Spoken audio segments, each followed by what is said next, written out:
Last night, we shared with you a gripping look back on a very dangerous time for New York City cops. Tonight, hear the wife of an officer executed more than 40 years ago who is still grieving and still fighting to keep her husband's killers behind bars. Here's Mary Murphy.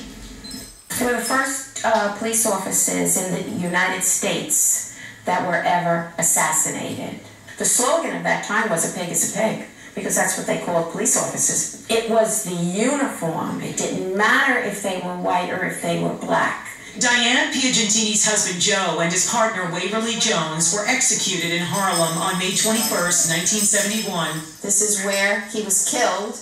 He was in the bushes over here. Both ambushed from behind. Jones died instantly with a shot to the skull. This is Waverly Jones's funeral. This is his mom, his children. Joe Piagentini, married just 5 years, and a 27-year-old dad of 2 daughters, had begged for mercy. They emptied their gun into him, and then they took his revolver out and shot him as he was pleading for his life.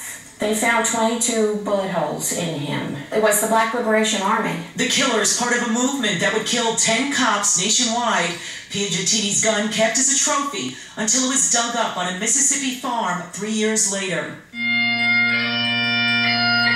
14 years later, a rookie officer named Edward Byrne would also be assassinated on a Queen Street corner on orders from a jailed drug enforcer, angry he was back in prison. We lose one, they lose one. But let's send a message to them. Send a message out. In both cases, the killers got 25 years to life, a possible chance at freedom, before state laws were changed to allow life without parole for cop killers. I seen the first bullet that hit him killed him.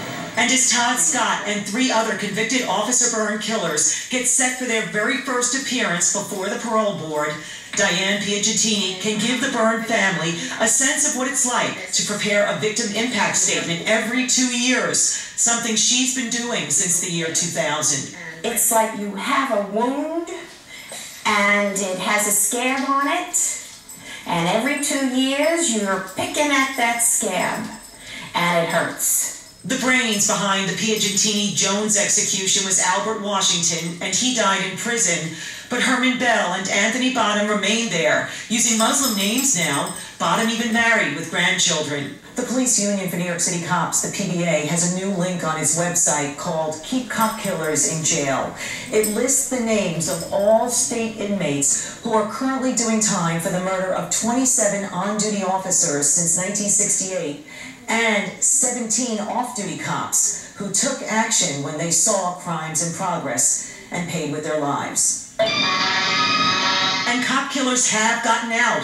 Killers like Shuaib Abdullah Rahim, who did 37 years for shooting police officer Stephen Gilroy in 1973 with a .30 caliber rifle slug to the skull during a robbery hostage standoff in Brooklyn. When I went over to him, I knew he was dead. And yeah, from where he took the bullet in the back of his head. Gilroy's widow was outraged when Rahim was released on July 4th weekend, 2010. Doesn't seem that 2 years of good behavior and getting a master's degree takes all that away. Diane Piagentini read to us the closing of her most recent victim impact statement delivered to the parole board in January 2012. So today, when the call ends, the Band-Aid goes back on, and in 2 years, when they come up for parole, it'll be ripped off again.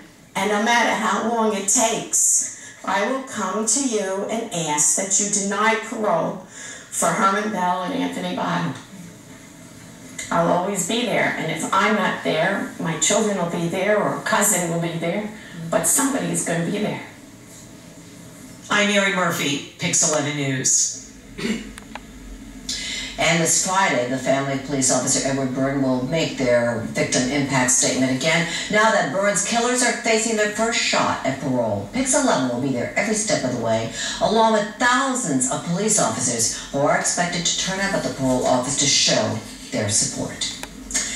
Cyclists